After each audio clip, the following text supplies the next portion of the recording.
Hey guys, the Firebird is here. It's just me. I'm still very busy from college. I keep getting work every day, and it's like whenever I'm done with something, it's like DJ Khaled. He just gave me another one and another one. Another one. Another one. Another one. It just doesn't stop. But anyways, today we are going back to talking about Transformers The Last Night. Something that I find very interesting about Transformers The Last Night is that it's very filled with content. Not exactly the movie itself, because we all know how that turned out, but just like Revenge of the Fallen, which had a lot of cut characters, cut concepts, cut fight scenes, I feel like The Last Night had almost as much, if not more, cut content than Revenge of the Fallen ever did. In this video, we're gonna be talking about the Quintessons, the characters that were deleted from Transformers 5 and were instead, replaced by Quintessa, the crazy mad witch goddess thing. What was up with that? It was actually pretty weird. Anyway, so the thing that makes Transformers 5 so interesting is that originally it was supposed to be two different movies from what we heard. A movie set in like World War II that was supposed to be gonna be called Operation Skyfire, and then we were gonna get another, Transformers continuity sequel like Transformers 5. Transformers 5 and the whole World War II concept was supposed to be its own separate movie. Laszlo Ben did a couple of videos about this, so if you guys are more curious about it, you can always go check out his video. But because of Lorenzo, they were all squished together and basically built into this weird Frankenstein movie, Justice League style, in which, we had the World War II side plot, then we had Quintessa, then we had Nemesis Prime. That's why the movie was so filled with so many different things, and it was really rushed. One of my favorite movie concepts that was cut was the Quintessons themselves, who, by the looks of this concept art, were actually supposed to be very G1-ish, and honestly that would have made a lot of people happy. Frankly, if you look at this in comparison to Quintessa,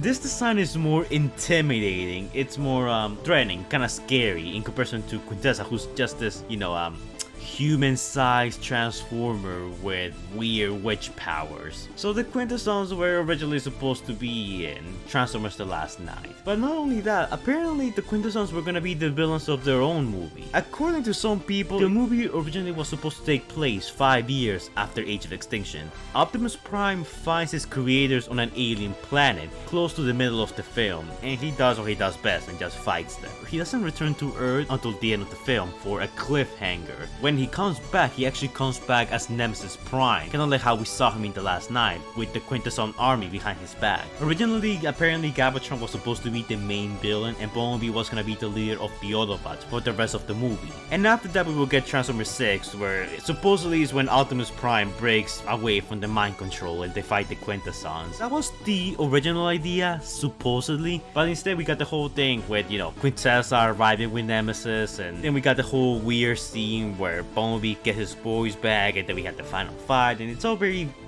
contrived. If The Last Night would have been split into two different movies, I feel like it would have worked a whole lot better. But of course, that wasn't the case, and we ended up with a very underwhelming film. And honestly, a lot of people get plenty of, flags of the G1 designs for looking like too, square-ish, and saying that they wouldn't look good in live action, but the Bumblebee movie kind of proved everyone wrong by, introducing G1 Autobots in live action movie format, and they look pretty good themselves. The Quintessons here, I feel like they would have worked a whole lot better than Quintessa.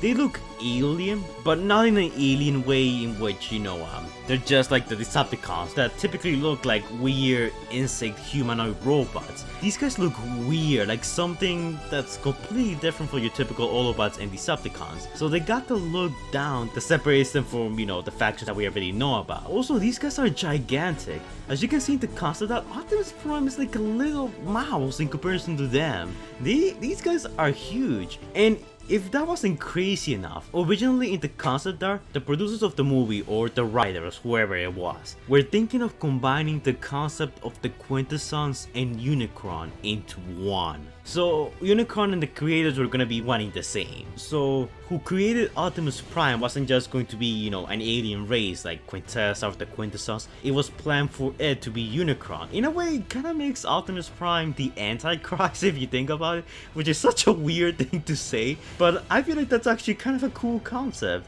make Optimus Prime the ultimate patriotic Autobot, you know. The guy is basically dressed in blue, red, and white. You can't get any more American than that. And make him come from like pure, unadulterated, evil incarnate. I mean, that's actually kind of a cool concept. It's basically the Rey Skywalker thing, but not. Apparently, they also wanted to do this because they wanted to make Unicron an actual character instead of just a big boss for the Autobots and the humans to destroy. Which I kind of like that because in the G1 movie, Unicron didn't have much of a character. He was kind of just like the big bad that wanted to devour the universe. He wasn't really like this complex character that had like a whole reason for doing what he was doing. Unicron was kind of just the boss, you know, the final boss of the movie. So I appreciate that they thought of, making Unicron a tangible threat, not like this, giant destroyer that's gonna awaken, and if he awakens then the earth is destroyed. Instead it's like some tangible force that our characters can interact with and have a conversation with.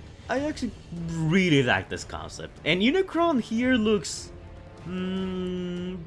kinda weird.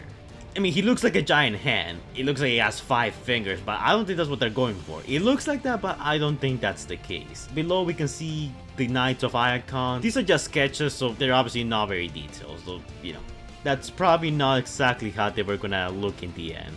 Besides the initial addition of the Quintessons into Transformers 5 and the concept for this mix between Unicron and the Quintessons, there isn't much about the original plans for the Quintessons. At some point during development, the whole Unicron / Quintesson thing was scrapped and the Quintessons and Unicron were kept as 2 separate entities, which we know would be the main center stage and the main factor revolving Transformers 5, where Optimus Prime goes visit his creators, and honestly it shows that they were originally planning to use this version of the Quintessons. In Transformers Age of Extinction, Lockdown says your creators want you back when he kidnaps Optimus Prime. And in Transformers The Last Night, the actual movie, we find out that Quintessa is the creators, plural, but she's just one person, and I don't think Lockdown was also talking about Infernicus, because as far as we know, he's kind of just like what, the Decepticon protoforms are to Megatron. They're just, foot soldiers that are there to serve his bidding. So when he said, your creators want you back, he was talking about the Quintessons with the multiple faces, multiple personalities, that's what he meant. And honestly, this fits a whole lot better than Quintessa ever did. But sadly, Lorenzo, our favorite producer, instead of like doing these separate movies, see what works and what doesn't work, he just smashed everything together to create like this amazing, epic finale for the Transformers series, which we all know how it ended. But I guess a good thing from it is that we got the Bumblebee movie, which was actually really good and revitalized the interest in the whole Transformers G1 continuity. The ramifications of the failure of The Last Night are felt to this day. We had the Cyberverse cartoon, which is on its 3rd season. The Netflix series used heavily influenced G1 designs. The toys are very G1-ish. Studio series is moving from the movies to G1. Everything's like sort of going back to G1. So yeah, in a way, when you think about it, the Quintessons, who were the driving force of Transformers 5, kinda shaped the future of the franchise. If it wasn't for their, inclusion into Transformers 5 and like Lorenzo kind of screwing everything up, we wouldn't get the whole G1 renaissance that we have right now.